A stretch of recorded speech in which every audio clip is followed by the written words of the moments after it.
In CK3, there are a ton of kingdoms. In a previous video, I went over the kingdoms that I thought were the worst out of the bunch. And today, I go over the greats. In this video, I go over the top 5 best kingdoms in CK3. This list will be based on a few factors: land type, amount of counties, and special buildings being the most important. The development in 867 is going to be the least important, as it only works with one start date, and I feel like it's kind of unfair. Holy sites in the area won't be accounted for, as they're basically useless if you don't follow that religion.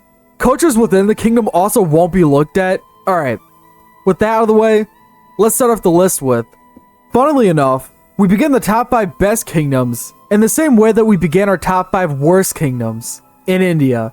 Bengal is a great area if your main goal in your campaign is to become a modest but powerful and threatening regional power in India.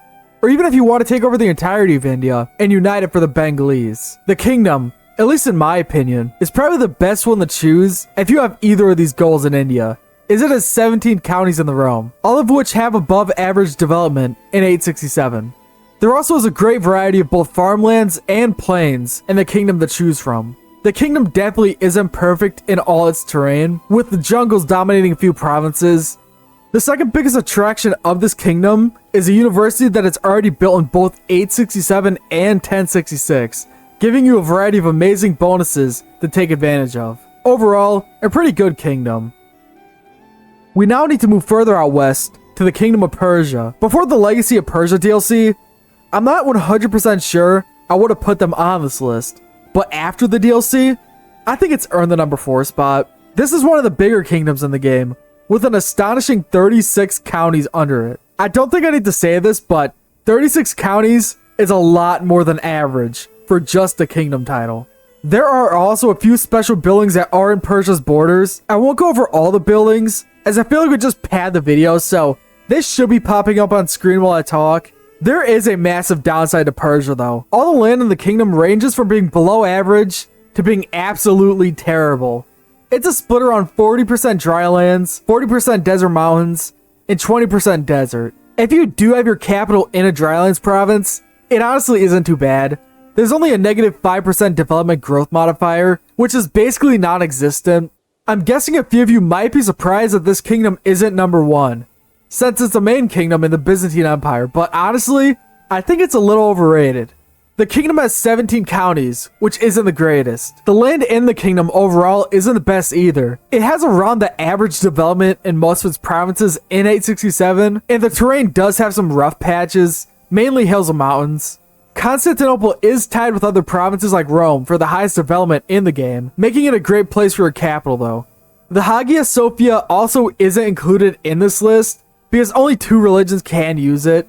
If you can use it though, it is great. The mine in Thessalonica, I'm guessing as I say that, is also in an amazing area. Regardless of its setbacks, it still makes it into the top 3.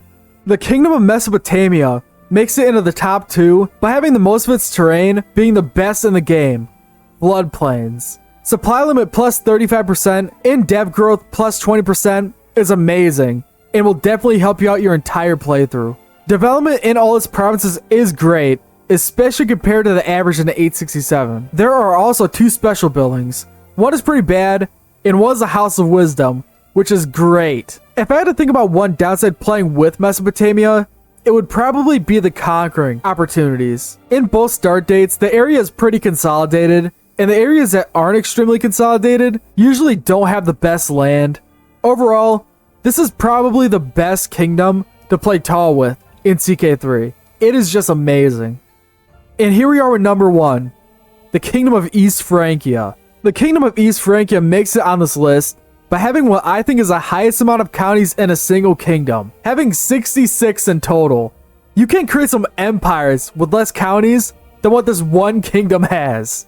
The vast majority of the land in this kingdom, like 90% of all their provinces, is in the upper tier of all terrains, meaning you can put your capital really wherever you feel like. Great conquering opportunities, great for playing tall. There is a lack of potential special buildings, with only 1 mine and 1 university being able to be built, but honestly, the amount of counties overwhelms any need for a ton of special buildings.